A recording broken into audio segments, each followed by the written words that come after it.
Now back to Just Energy Radio with Dr. Rita Louise.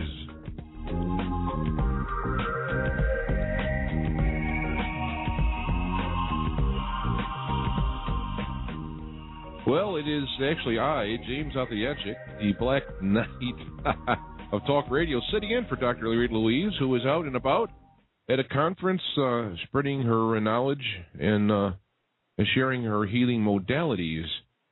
And with us today, we have Ken Hudnall, author, radio host in his own right, written 40, well, I guess you talk about 55 books now. And we've been going through a variety of topics that he has covered in his work. And welcome back, Ken. Well, thank you.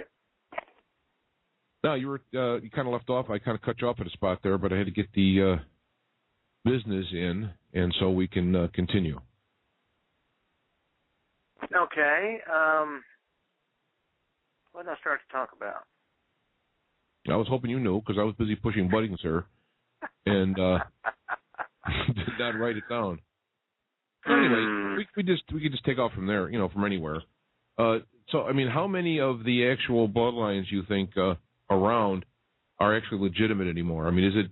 I would imagine over time and with the history of some people not having children and then miraculously having children, the theories that they were someone else's fathered them or what have you. I mean, I would imagine all the bloodlines really by now have been either broken or completely diluted. Well, there are a few that claim to be pure.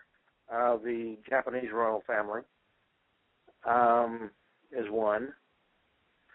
But in many cases, you're right. The Tsar, the Romanov line, there have been a number of instances where the heir to the throne showed absolutely no signs of any ability to be able to sire children, and then suddenly, like magic, an heir to the throne pops up. Yeah. So I think you've and Queen Victoria was another one that there was questions about.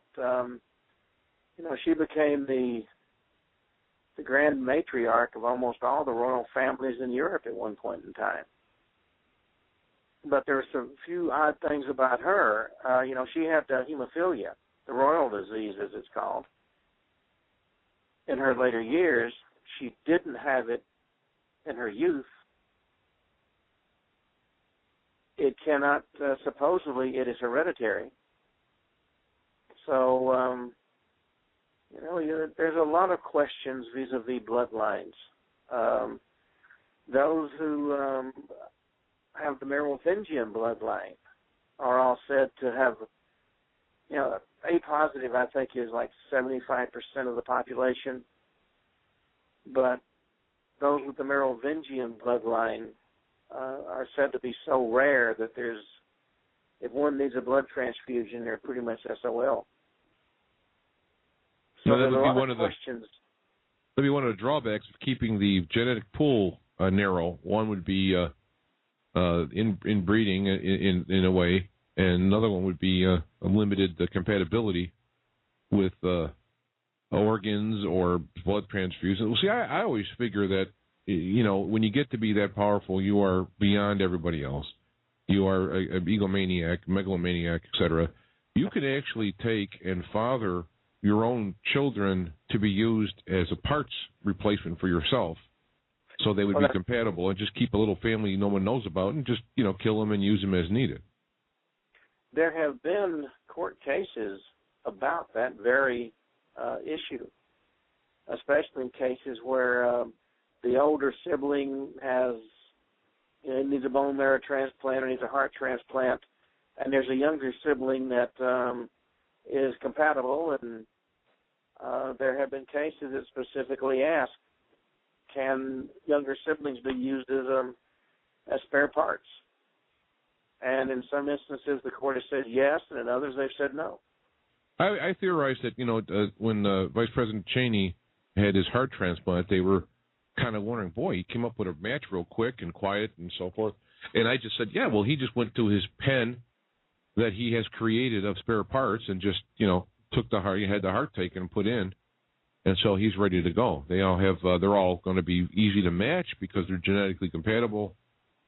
And so I think that. Well, the thing that was odd about his heart transplant, there's certain requirements, and one is age, and he was far beyond the age when he should have been allowed to have a heart transplant.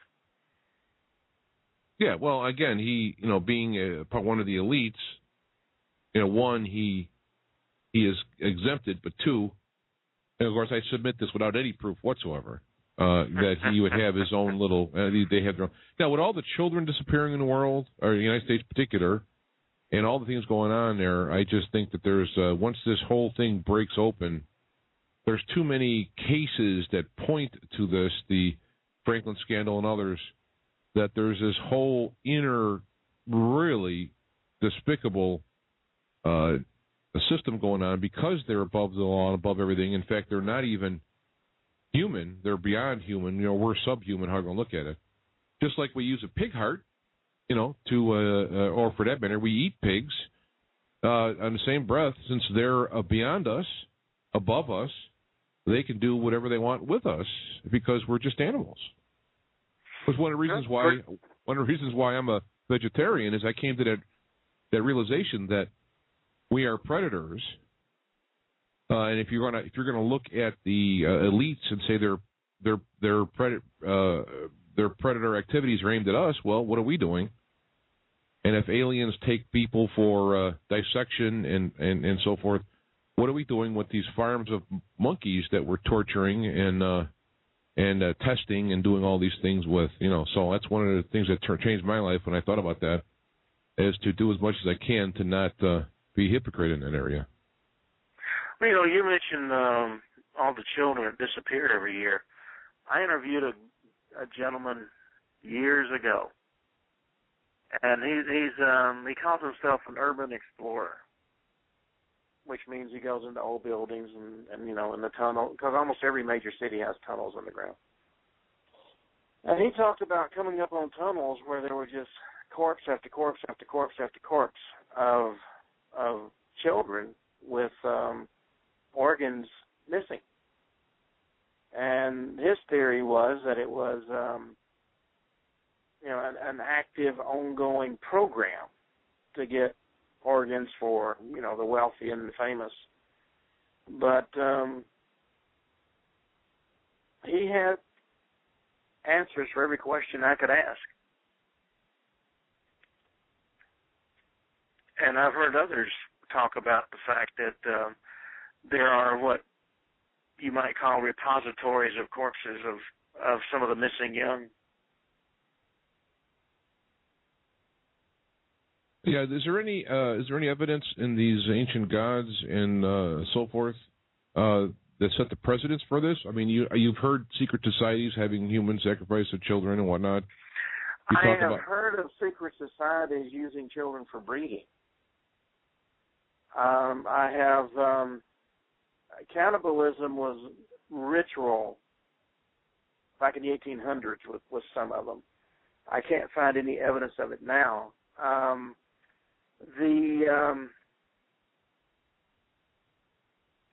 Some of the organizations, what's it called? Burning Man. I'm trying to think what the name. There's a get together every year among the elite in California. I want to say it's. I don't know if it's Burning Man. Anyway, some of the most powerful people in the world go there, and they have informal meetings, and basically it's like a huge college fraternity beer bash, and it goes on for a week.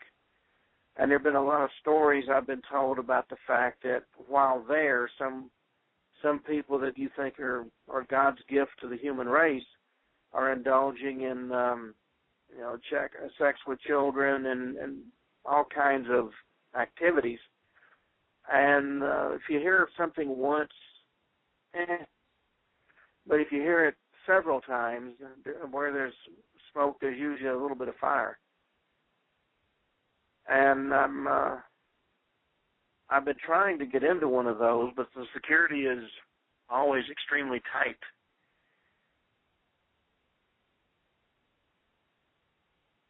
Well, yeah, and I think that's the worst hidden secret. When the Franklin scandal came out, it was buried. And I think, there's a theory that all the politicians have blackmail on them, and that would be the ultimate one where they, have some kind of a relationship with children, and that would be the ultimate predation, I would see, from that point of view. If you look at a predator, is someone who likes to prey on the weak. Mm-hmm. And the ultimate predation would be on children. I mean, even more so than old. I mean, old people might be next. Older people, because they're limited. So that's why you'd see potential euthanasia issues. But children would be new, fresh, young. And it would be the ultimate. And I think what might break things open in this country is either a military coup, which I think we'll want to talk about too, but also if there is a breakthrough in something where these things come out about what's going on with the children, that would finally unite everybody and mobilize them to a big degree. Certainly, if that came out tomorrow, I think you would see an uprising similar to the revolution if it turned out that our leaders were shown to be indulging in such activity. Thus far, as far as I've been able to find out, it is theory. It is fairly solid theory, but proof that will stand up in court, if it has been found, has been suppressed. Yeah, because one of those things that is you have to not have come out at all costs would be that, because that would be the game changer. That would be the thing that people would unite on, no matter what religion, whatever your thing is. That would be the game changer. And so what I would think is that you would have, if that were to come out, it would be all no hold barred, to not have that come out at all costs, no matter what. And so that coming out would be a very, very difficult. It would have to almost accidentally trip out under the wire and get out far enough before they could pull it back in.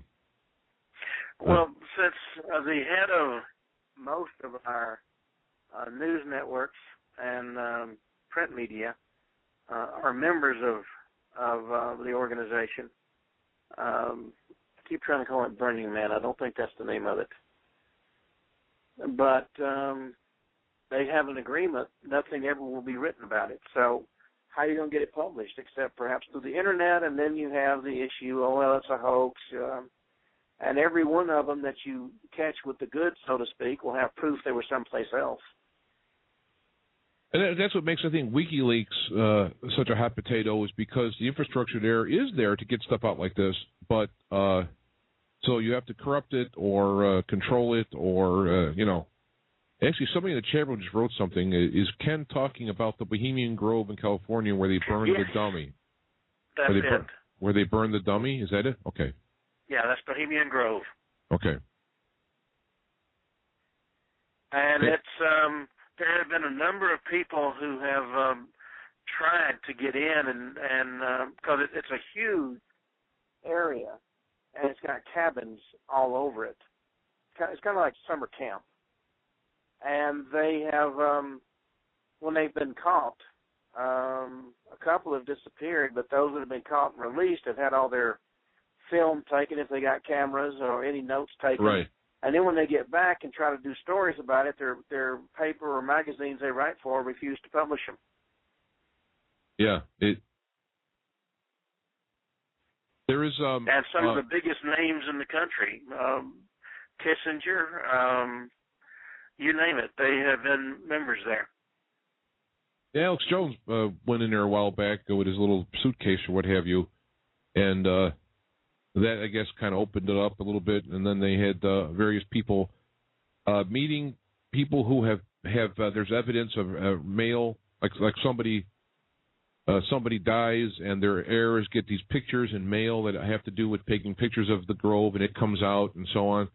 And so then they approach other people who have been there, and they deny it, but then they say, yeah, but we have pictures and so forth. And then they say, well, how dare you break the code of ethics? You are not a gentleman, and, it's pretty fascinating how they go to that. But it all does is confirm that there's this secret stuff going on, and anything secret would be, they could come out with a documentary, a false documentary from the Bohemian Grove side, coming up with a total fictional thing covering themselves.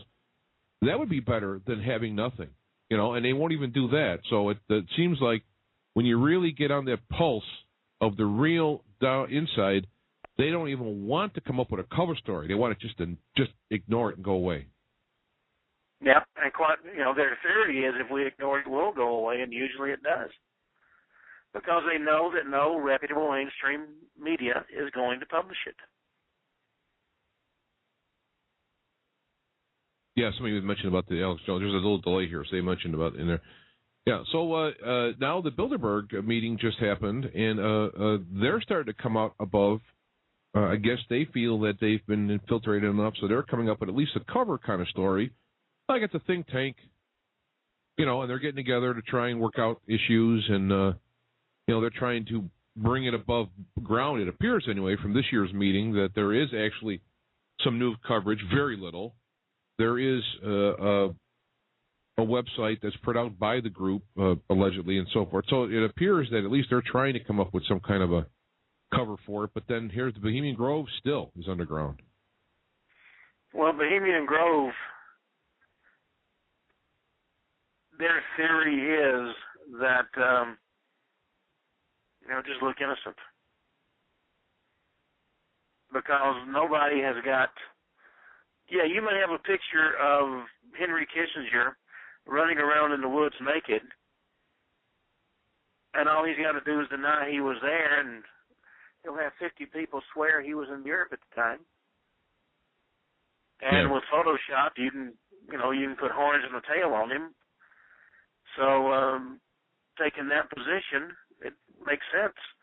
The CFR they even put out a magazine, and they say that they're just a group that meets to try to discuss issues.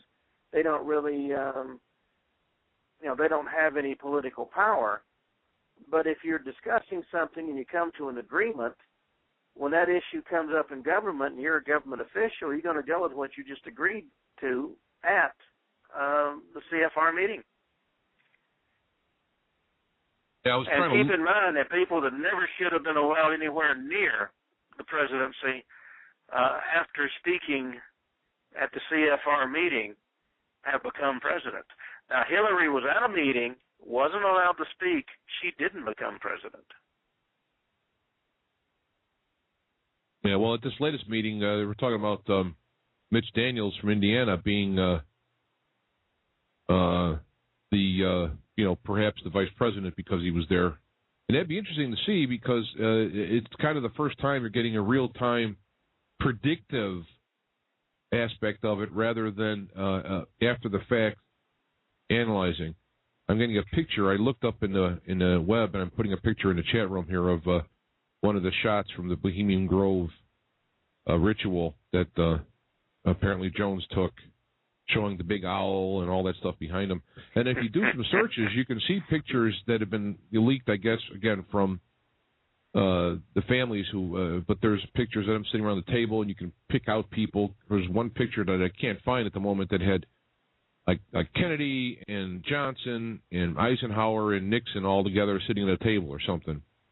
And I don't remember how to, I don't remember how many people. I know Eisenhower was there, and I think Kennedy was there, and I can't remember all the others. So when you start typing in, you get everything else. And then, of course, you got all these people with the creative art that they've made, putting on, hoods on them and stuff like that. So I kind of get lost in the well, that's it. There's as the information comes out and people start doing silly things with Photoshop, that's their best protection. Yeah. Yeah, that's why it's unfortunate because at one time the pictures would be the ultimate accusing. But now pictures are like, well, I could actually there's and if you go back far enough in the past, when people used like 16 millimeter or 8 millimeter film, etc., that was hard to imitate. Even today, people can see where it's been digitally manipulated because of the pixelization issues. There wasn't any pixelizing in analog footage, graininess, but not pixelizing. And so, that's why they can, like Obama's birth certificate has all kinds of problems with it because there's all these patches over it, etc. But now it seems like any modern digital pictures now are suspect right out of the gate. Yeah, if you had a picture of the Zapruder film, when it was finally taken out of the vault, it was looked at as definitive. The only thing you could do was mess with the order of the slides. If Zapruder shot his film today, it would have been discredited 30 minutes after it appeared. Yeah, in fact, I've interviewed that show the special effects that were used. I can't prove it, but it is interesting food for thought. I want to stop here for a second and look at the clock. I want to mention that next week Dr. Rita will be back, and she will have on Stefan, Sakararios. I'm not really good at doing names. Reincarnation and Have You Been There Before is the topic. And in hour number 2, Jesse Ventura will be returned to Dr. Rita's show, Political Parties, the Thugs in Brooks Brothers Suits. You won't believe what you don't know, as my Jesse Ventura interpretation. So that will be next week on Dr. Rita, back on Just Energy Radio. Back to next week. He's on my show on the 22nd. He's there you go. Character to talk to. Yeah. I've actually, when I watched the original run of the conspiracy theories, I had mixed. Some of it was pretty good, some of it was not, and I was kind of like wondering about it. And then the second season came out, and that was even better, a little bit more. And some of it was better, and some of it wasn't.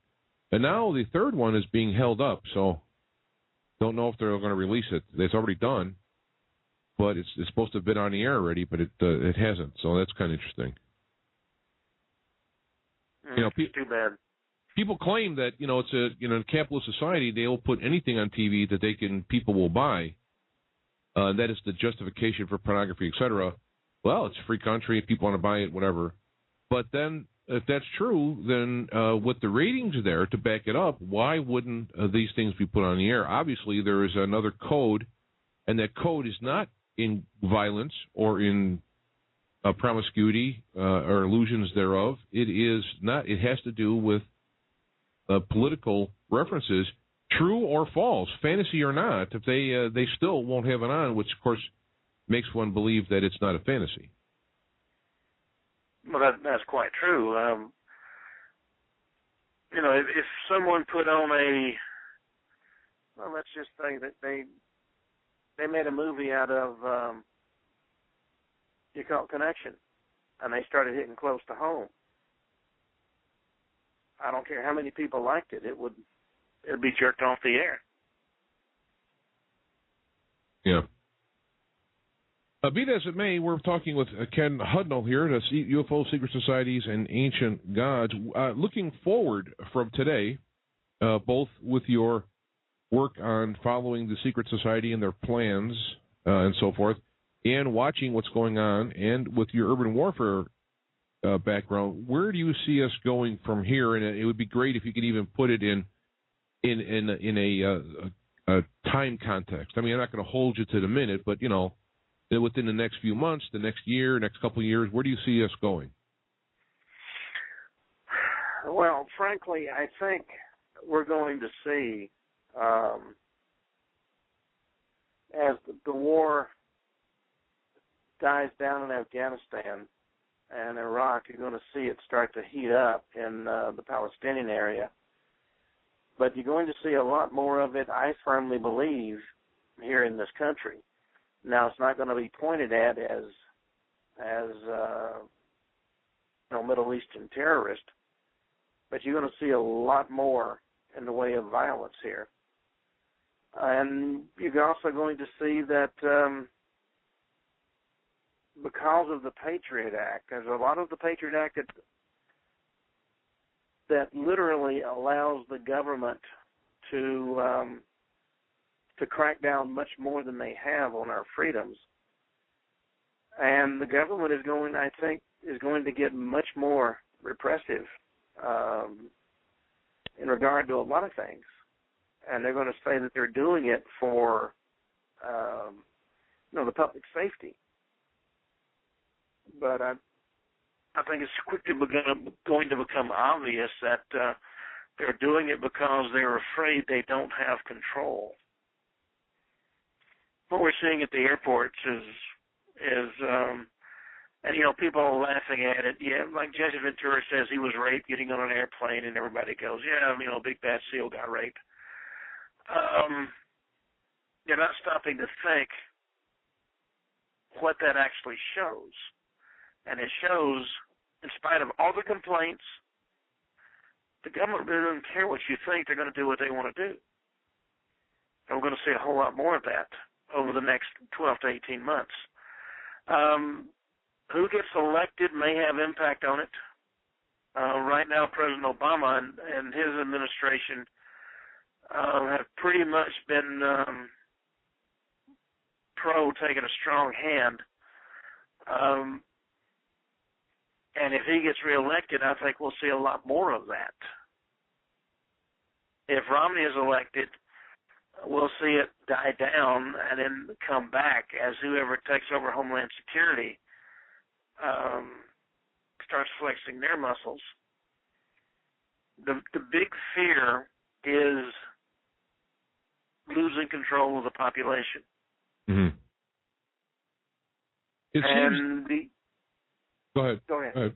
Well, I would just say it seems that as I look at what Romney used to be for and what he is now, that he has simply took a new position. And you've heard the term Bushma, referring to how Obama was going to come in and do all these things that are completely different. He's got the war, stop the torture, all these things. And then he turned around and not only did he do the same thing, he actually took it to a higher level. Now you have Romney saying the same thing, and so I've coined the term Rombama. So we have old Bushma and Rombama. And so if Romney does win, it'll be just another version of what's going on. I think you're absolutely right. President Obama feels comfortable with people in the educational field, and a lot of his advisors were professors who had well-known theories, and now they got the whole country as their laboratory, and finding out what works phenomenally on paper doesn't work with people. With Romney, on the other hand, he is very wealthy. He's associated with the very wealthy, and some of what he wants to do will help the wealthy, even help the middle class. It's not going to help the lower class.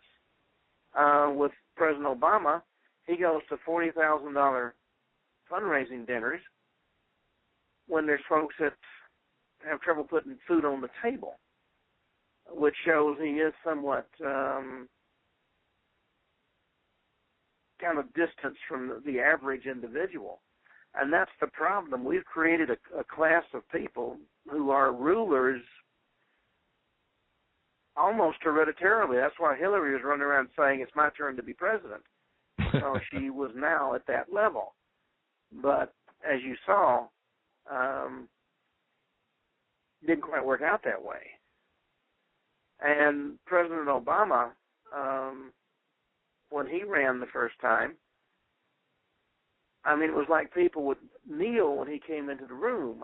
He was a black man who was going to be president. He is a god. Yeah, I look it's at and good to have the trappings, but you got to have the program that does some good. I think the libertarian type movement had their betrayal when you saw Rand Paul supporting Romney. Here is his father is running for president, hasn't withdrawn officially yet.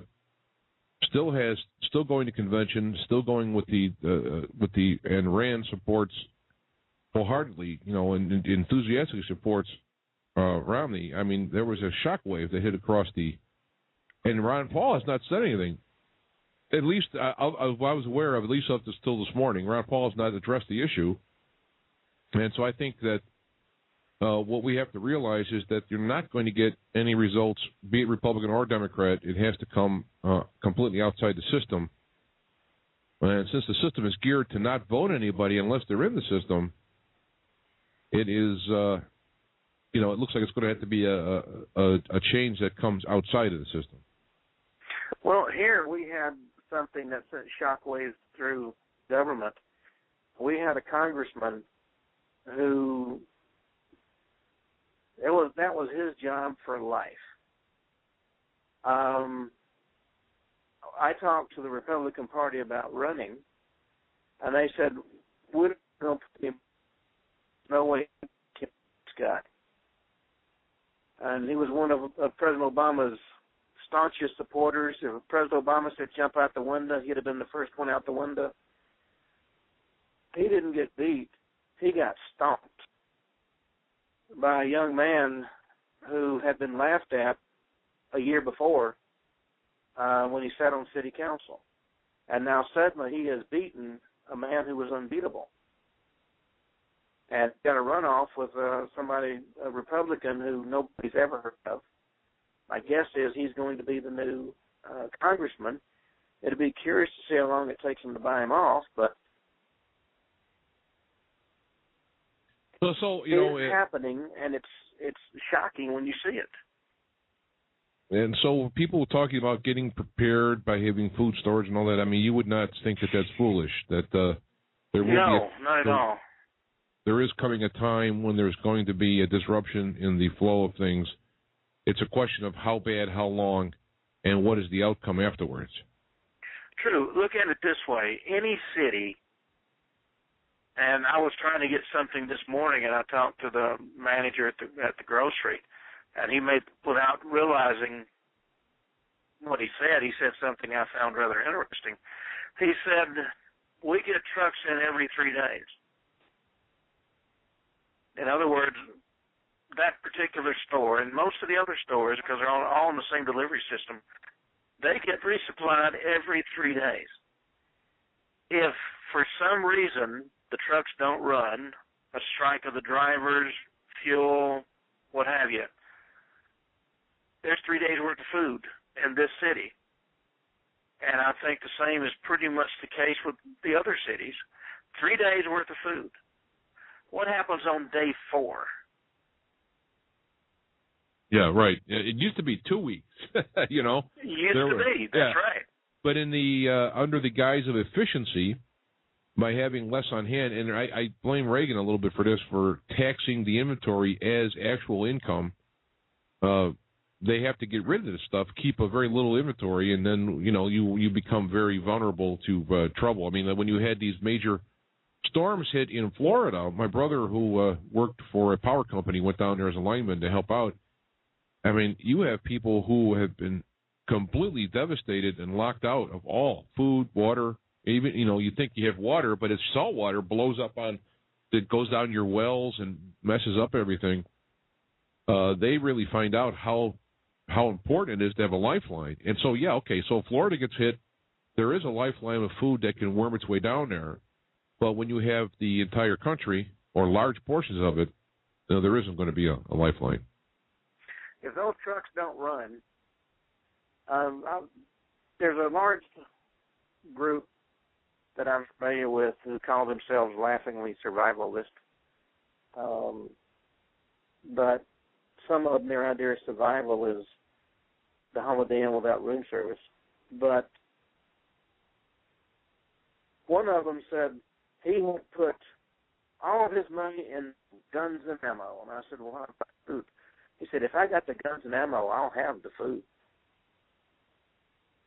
Which is a philosophy that's becoming more and more prevalent. Yeah, that's unfortunate because you don't want to have to resort to dog eat dog. That's true.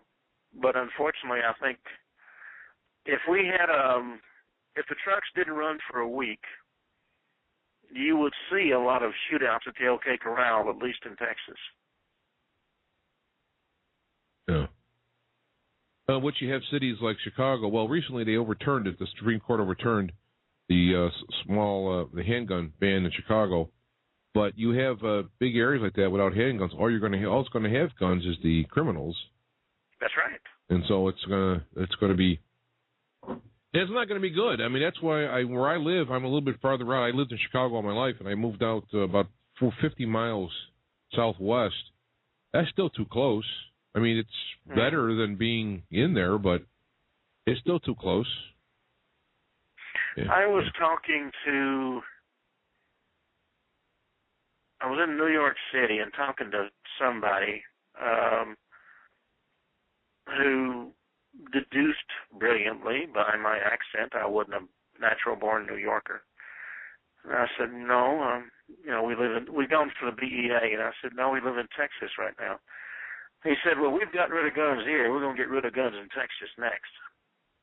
I said, why? Well, if there's no guns, there won't be any violence. How about the criminals? Well, if there's no guns, criminals can't get guns. Oh, please. I mean, that's the mentality of so many of those people. That's ridiculous, yeah. And getting guns out of Texas? I mean, somebody was talking about, I heard somebody making a comment when I was listening to a talk show, and they said that they're trying to stop, drugs. They're going to try and crack down on drugs instead. Because they can't keep drugs out of the prisons. Now, if they can't keep drugs out of the prisons, how are they going to keep drugs out of a city or a country? And, of course, we all know that drugs it's a big business by government and others. So, I mean, I understand that. But, in trying to sell this as in propaganda, I mean, if you can't keep them out of prisons, you're not going to keep them out of cities. That's true. And there was a discussion. El Paso is called the safest city in the country.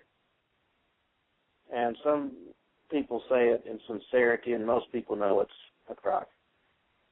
But with all the killing across the river, somebody made the comment that El Paso was safe, even the drug killers don't cross the border. Well, the reason El Paso doesn't have a lot of drug killing is because everybody here, to include the dog, is armed. They come over in Juarez, they shoot at people, nobody shoots back. Here you shoot at people, damn near everybody's going to shoot back. Yeah. There's been stats that when they have concealed carry laws have been put into place, the violent crimes go down dramatically. I mean, there's no other way to explain that other than the criminals know that this guy may be packing. I better not do it. That's right. I have one of the. Well, he said he was one of the hitmen for the cartel, and he called my show, and he said, you know why we kill primarily on the weekends and not during the week? And I said, no, I hadn't really thought about it. Because we were listening to your show during the week. You're not on the weekend. And would you consider coming over here and doing a special performance for Boss? I said, not on your life. But pretty much they're very open about what they're doing and why they're doing it, and the fact that they are afraid to get shot themselves. Well, we don't have any weapons, and we know that if we don't have weapons, then you won't need weapons, and I used to believe in fairy tales, too. Yeah. Well, so what kind of time? We were talking. We got all off track. So what kind of time frame are we talking about for the level of things happening? I mean, and ultimately, I'd like to end at the end with: what do you think whether or not we're going to have some kind of alien / paranormal / whatever experience where you have some type of appearance to be the culmination for the either a false flag, so to speak, in other words, aliens masquerading as angels, or the government masquerading as angels to try and unite the world and be an alternative to the chaos that they started, stuff like that. I think you're going to. I think that started back in the 50s with George Adamski and his blonde Nordics.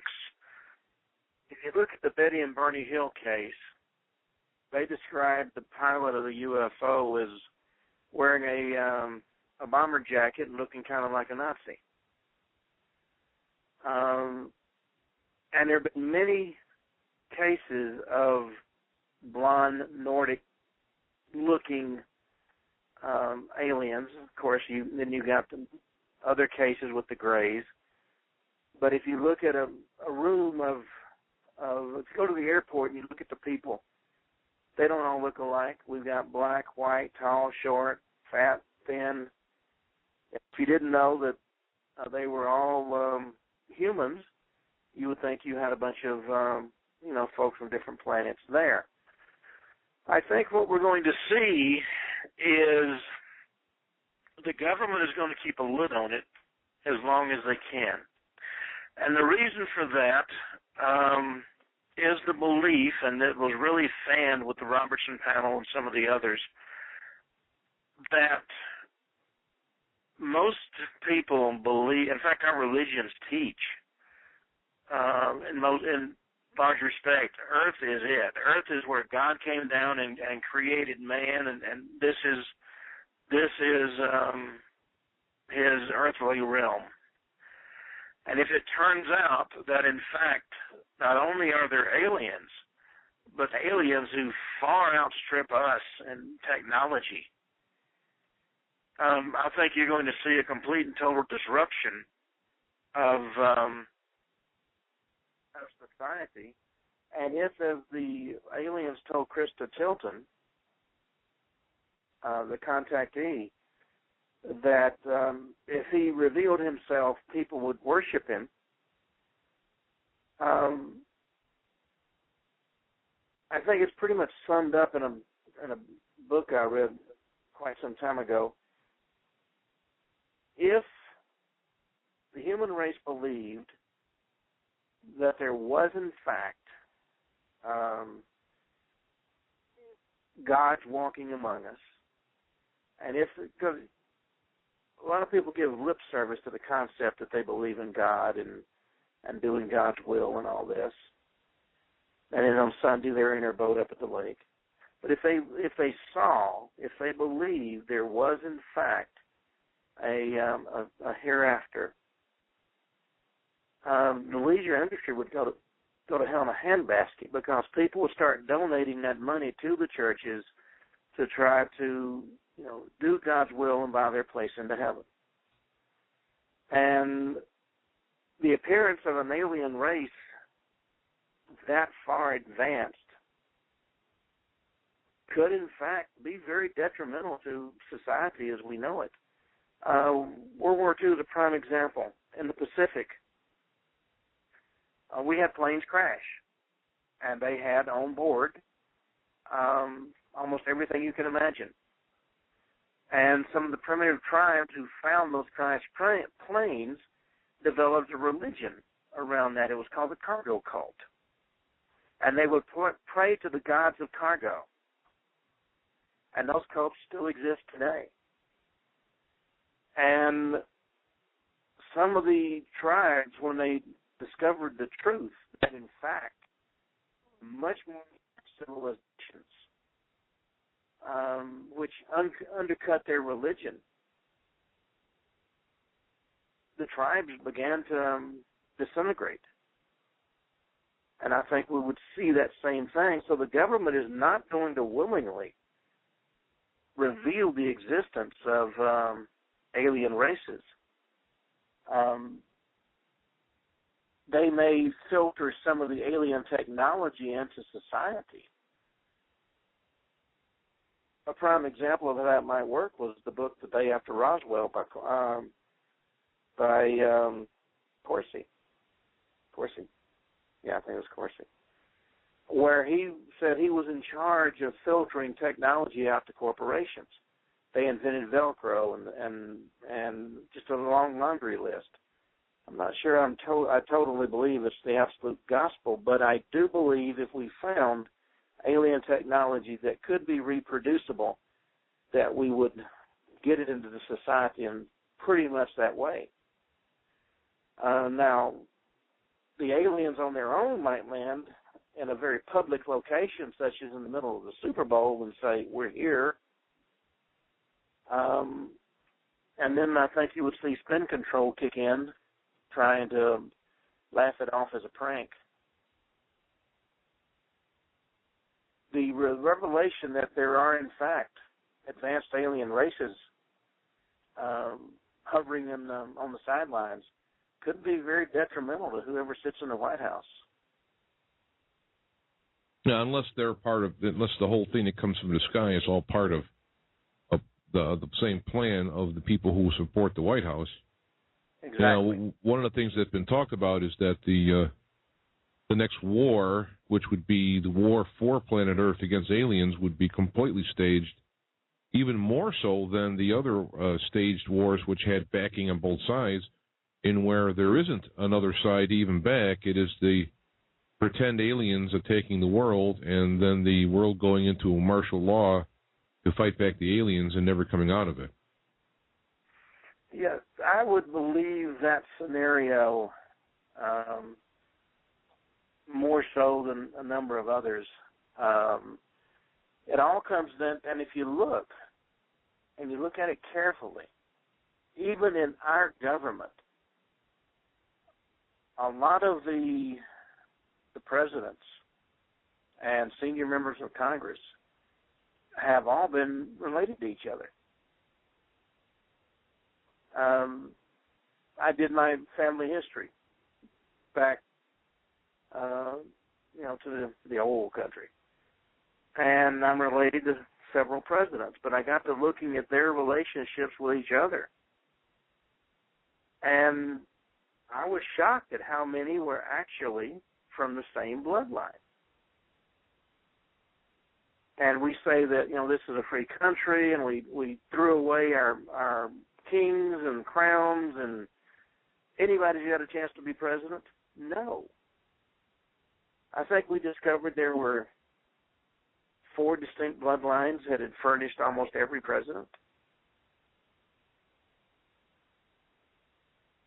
Yeah, I know. It seems like the last several presidents, people have come up with Obama is Bush's cousin, 6th removed, or something like that. There's some amount.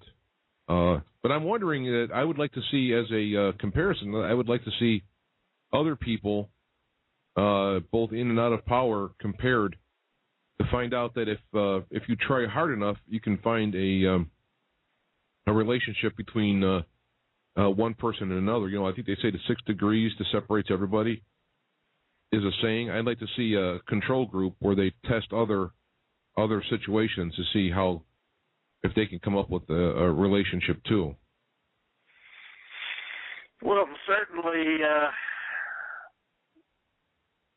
I guess that's what it comes down to. My only beef a lot of times is that people come up with scenarios showing something, but when you do that, you should automatically, as a process of that, come up with scenarios to argue that down.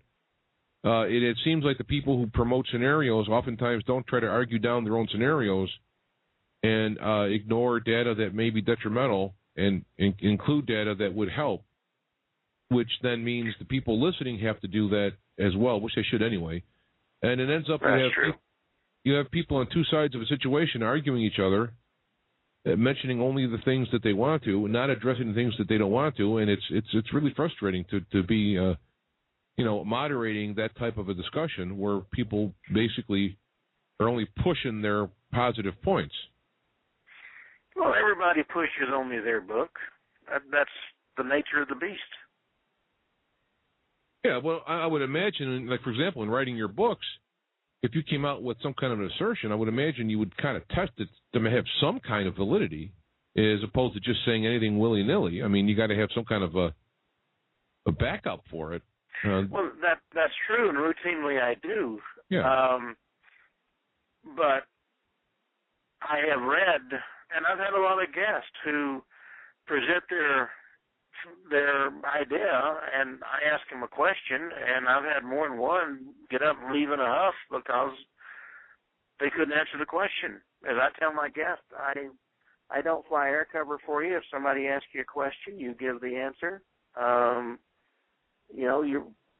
don't do canned interviews. If you're out there on your own, defend it. Yeah. That's what you got to do. And unfortunately, it seems like a lot of shows that come out TV, whether they're alternative or not, they seem to promote a particular worldview, and the show exists for the defense of that worldview, rather than to challenge the worldviews.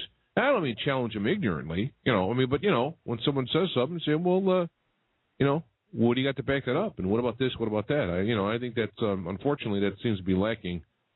It seems like when you turn on the radio or TV, if you want to watch all sports or all music or all metal or all jazz, you don't have this cross culture fertilization, and the same goes with all these various theories. You won't have the standard TV talking about both the standard theory and the alternate theories. They just rule them out, etc. Yeah, I've had. Because of some of the people I've interviewed, I've got a chance to talk to them off the air about various things, and I've asked, why some of the so-called investigator shows don't really investigate. And they said because the average individual's attention span is about 3 minutes, and if we give them both sides of the coin, we lose them halfway through. So we give them one side, and if they want more, then they go by the book. Which I think is kind of an odd way to do things, but... Well, obviously you can't take a book and talk about it in 1 or 2 hours, but you could field... You could present premises and then field questions on the premise, so... And that's what I've been trying to do lately is I've been trying to challenge all these various groups. The problem with that is, from a perspective, if you challenge these groups, it's basically going to be, okay, you're not – say if I challenge UFOs, then the UFO people aren't going to be happy. That's but right. The people who don't believe in UFOs will be happy. And then if I challenge another issue, the people who don't believe in UFOs – but they don't like what I'm saying, too, won't be happy. And what you end up doing is, as a news media, you end up losing various audiences because what I found is most people don't want to know the truth. They want to find evidence to back up their own personal paradigm. Yeah, I'd agree. And so it ends up where you have to either make a decision. Are you looking for truth, or are you looking just to blah, blah, blah? To talk. Most people are looking for entertainment. Yeah, there's a good book. It doesn't go much beyond that. There's a good book. The author escapes me, but it's an audio book. I got the audio version of it from Audible, where it says "Entertaining Ourselves to Death." And actually, it was written, I believe, in the 60s or even 50s, which shows you how solid it is when you listen to or read it now, because it ends up being so applicable today, and there wasn't even the technology, entertainment technology, that was available then. Now, so people look for that, the "Entertaining Ourselves to Death" book. I definitely will. Let's see. Look at the clock. Oh, we're almost out of time. Do you want to give websites and all that stuff? I can start the ending. Yeah. Website's kenhudnall.com. That's KenHudnall.com. There's a store there with all of my books. The new ones go up over the weekend. Then my show is Monday through Friday from 6 to 9 Mountain, which is 8 to 11 Eastern. You can get to it through a link at kenhudnall.com. And I talk about unsolved mysteries, lost treasures, ghosts, whoever aggravated me that day. I interview authors. I've got Nick Redfern on Monday. I've got Jesse. Oh, Nick Redfern's a week from Monday. I got Jesse Ventura next Friday. You never know who's going to be a guest. All right. How can I get to your show? From the webpage, I would imagine, right? Go to kenhudnall.com. There's a link that goes to borderlandradio.com, and there I am. I meant what I said. It's Amusing Ourselves to Death, by the way, by Neil Postman. That is the book. So, all right, Ken, it's been nice talking with you. And we have nice talking to you. KenHudnall.com is the webpage. You can find everything from there, all 55 books, radio shows, etc. And it was good talking to you. We'll talk to you again. Very good. Thank you. All righty. Dr. Rita will be back live next week. And we have Stephen Skelnarios, Reincarnation, and Jesse Ventura about the political parties, thugs in Brooks Brothers suits. And a reminder that the Feet to Fire is on Friday nights as well, 7 p.m. Central, feettofire.com. I'd like to see you guys there. And we will talk again sometime. Have a good day. Reach for the skies within.